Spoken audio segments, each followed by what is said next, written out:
От село Чурек този път се включваме.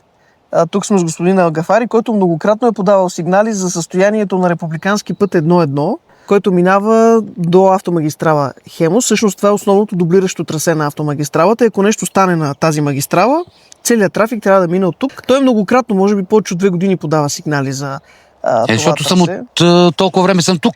Да, това е. Той си искахме да те попитаме как пътувате по този път, как си идваш до тук? По принцип с колата. Обаче тая кола направо се разбива. И не само моите, разбира се. Този път, доколкото сега разбрах от тебе, той е първокласен път се води. Точно така, да. Но само се води.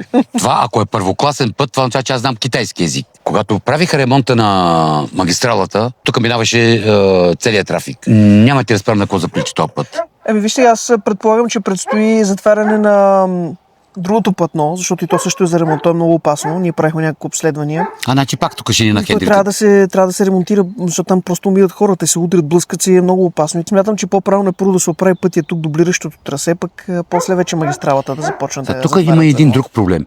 На времето в Чурек е станало едно доста тежко наводнение, което е отнесло целият път. И тогава поспешно са направили уж някакъв ремонт, хвърли се малко асфалт, колкото да мине кола и половина. Да, това го видях, ще те питам, видях, че трасето е като че ли е стеснено, т.е. виждат се бордюрите къде е бил път и... Повярвай ми, не сме го стеснили ние. Ясно.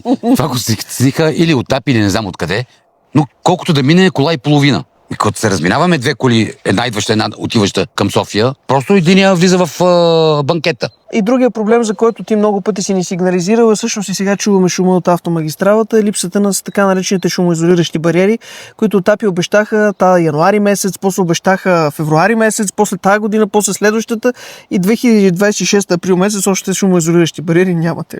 Ние добре, че се преборихме поне да не монтират на хората да спрат камиони да им падат в дворовете, защото и това беше доста голям проблем.